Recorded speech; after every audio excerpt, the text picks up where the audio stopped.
Good morning, everybody. Daniel Allison, the average dude. Welcome to First Sip on Pump Day. It's Wednesday. This is your energy bus ride into the workday. My name is Daniel Allison. I am the average dude. And with me, my friend, Freddie and Bobcat. Pump Day! Let's go. A little coffee to start the day. I brought a big coffee. Nothing like a little bitty coffee. How about a little tiny coffee? Fred's got a bigger coffee, and that's okay because I tell you what, fall time, September, just right where we are, it's getting a little cooler.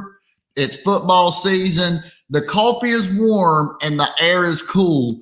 I just want to think about and be grateful for the fantastic weather and time of year. I love this time of year. You know who else I love? The people on our bus, including this lady, V-Dub. V-Dub. We missed her yesterday. We miss our passengers when we don't see them, but we don't want to bother them either. You know, it's like, where are you? Great to see you here, V-Dub. Russ Hammond, boom. Hey, you noticed that his comment didn't come in first yesterday. I know it took a while.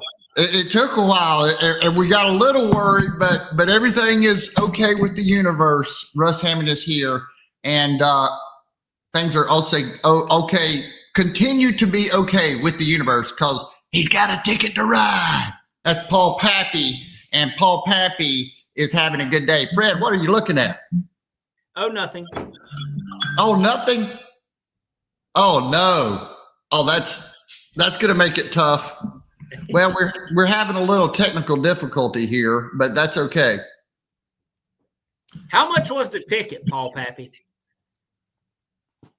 Free. It was free. Hey, I wonder how I can fix an audio problem because I don't like the fact that Freddie can hear me on my side. I don't know how to fix that. Hey, bother me. Down on the farm. I love to see that. I love to hear that. And well, I hope that the audio issue, Fred's having a little bit of an audio issue, but we're going to push through. We're going to continue to fight. We're going to continue to make it work this morning. Speaking of great folks, great salespeople, there's nothing like one of these right here. And that happened to you yesterday? Had a great coffee meeting. Yeah, someone that I had not talked to in a long time. And I have a lot of coffee meetings, you know, when you kind of play the network. You have more coffee meetings than any human being I've ever met. I have talked to and met so many people and done such a wide variety of things that I meet folks. And some of these folks, it's kind of like cycles. Some folks are, you know, we meet with them a little more often. Some people, it takes a little bit longer. And this particular gentleman I hadn't met with it was just a great meeting. What do you think made it great? Did y'all have things in common to talk about? You had to catch up. It all linked together. You both walked away happy and satisfied. Energy, right?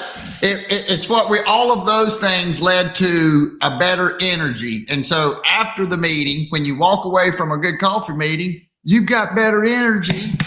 Hopefully the same type of energy that you have when you get off the bus today. Let's see what these comments say here. What time was the meeting? It was an afternoon meeting. So it was like 2:00. Ooh, a little after lunch coffee. After lunch coffee, and I'll tell you, it was a great afternoon. You know, it was probably about 74 degrees. There was a baseball game down here at the ballpark. So what we did, we just walked down to the ballpark area. They had the gates open. We walked in. He hadn't been to the ballpark, so he got to see the players were down there warming up. They had music going, not too loud.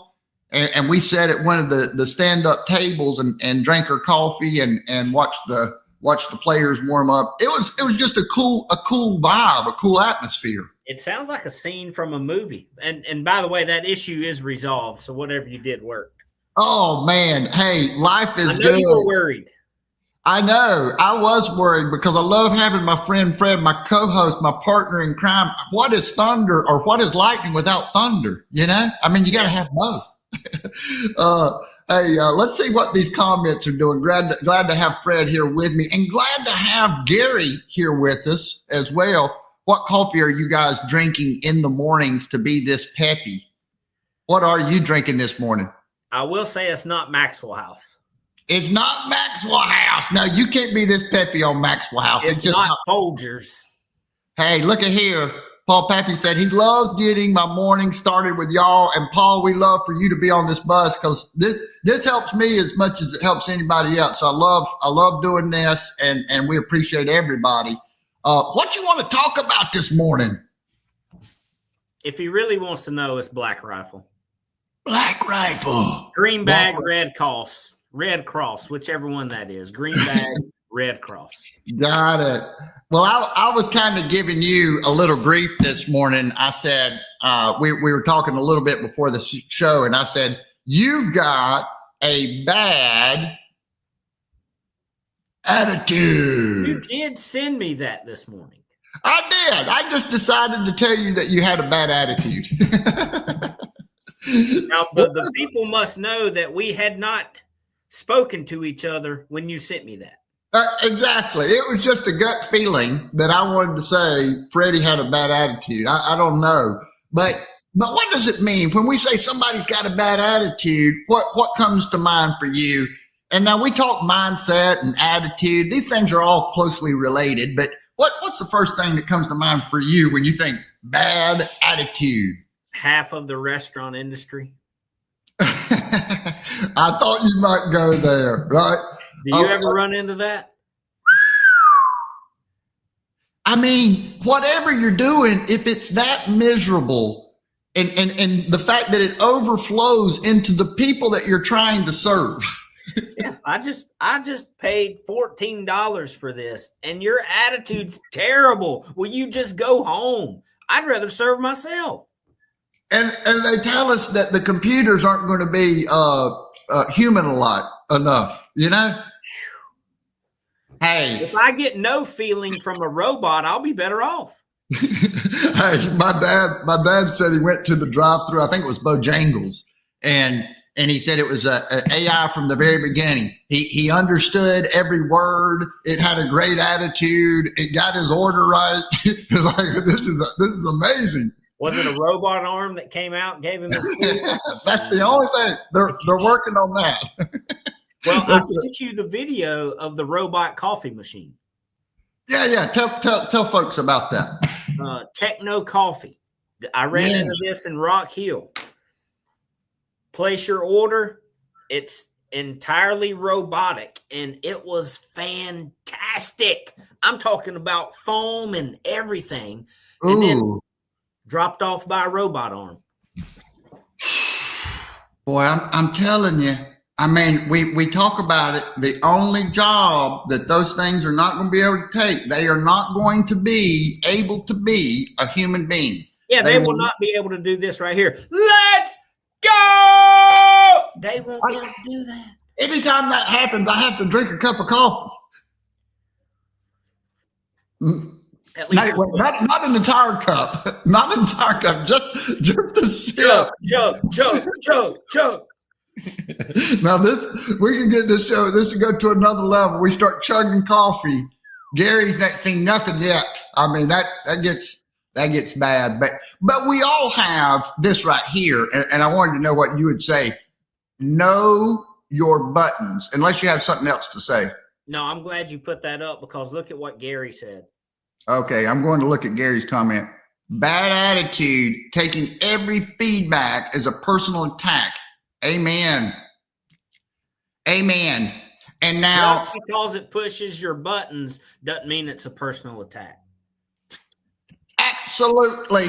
It doesn't mean, and that person didn't mean it as personal, but we don't know each other's pressure plates. This is what I call it. we have pressure plates on the ground. Every human being has different sensitivity to various things in their life. I think this is how I think of buttons. And sometimes we step on a pressure plate of someone that we don't know that we're pressing one of their buttons. And we have to know our own pressure plates because other folks can't know them. And we have to say, wait a minute, I'm responding to something because I'm more sensitive to this thing. I am more sensitive to this particular area than I am to other criticism, let's say. And that's why I'm responding. But I think we have to be aware of that in both directions because it's human beings. Yeah, you're pretty self-aware. I am. When you're probably going overboard on a reaction and how you're feeling. Yes. Well, it's the journaling. It's the folks ask what I write about, but you write about different things that you're feeling. So because in the mind, boy, I don't know about you, but if I stay in here, we are reactive. We want to respond and react to things. And then I think, well, wait a minute. Why did I respond to that? And we end up losing energy over things that don't matter. So how do you get out of that feeling? How do you climb out of that little hole of self-pity you put yourself in? I have trained myself that no matter what goes into my mind, it's kind of like a slingshot. The more self-aware you are, the more aware you are. It may hurt, but it's potential energy. I think I may have said that before here, right? And so knowing ourselves and knowing why we're responding and looking at that, if you look at it long enough, you'll see there's truth on both sides, right? I open this eye, I see one way. I open this eye, I see it the other way. Truth is probably somewhere in the middle. Do I really need to respond? And lose that energy, Fred. Ultimately, if I feel something, I want to take that energy and transmute it into something productive. Right.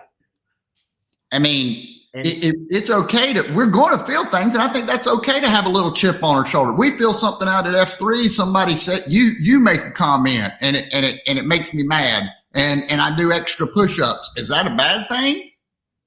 I feel like that scenario happened Saturday. It happens. I feel like it happens every time we go. Yeah. The thing is realizing that it's a truth sandwich you're having to take a bite of. Somebody said something because they saw it. That's right. And that's their truth. That's their truth. I mean, and the way that it is, we don't want to hear things that make our way of thinking wrong. That's painful. And so anyone that changes the way that we want things to be, and whether it's their view, whether they're right, wrong, it doesn't matter. It's their view. And so I've just learned to kind of look at that, and it teaches us something. And why is that important? Because we really need to know our skills so we know what positions to put ourselves in. When we know our pressure plates, when we know our own, we can start noticing that in others. And we need to be really good with the human beings. I really believe as we get more and more robots, the social skills, the communication, being a good human, having a good attitude, all these sorts of things are going to be a big deal in whatever it is that happens. Yeah. And you may have to ask yourself sometimes, why am I so sensitive? Why am I so sensitive? Right. Well, and then you start tracing those wires, right? It's the wires to the entertainment center. You remember how hard it was to take Family Ties back on the day at 8:30 on Thursday night? Impossible. Man, you have to have an engineering degree, but you got to look at all the wires. You got to make sure everything's plugged in and why this happens, and starting from scratch. Very helpful. Become more self-aware. Know thyself. I like it, Danny. I like it, Danny. You have a bad attitude, but I like it. There you go. Hey, you know what I want to talk about? My favorite thing Jim Rohn ever talked about, diseases of attitude. That's what was on my mind this morning. And maybe we'll go through those. But hey, do you have a final thought, Fred, like bouncing around in there?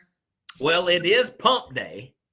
And if somebody comes at you with a little bit of truth and you sit back and you think about it and you're like, you know what?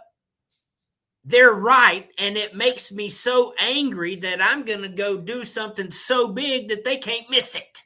Woo! That's what it's all about. Transmute that energy.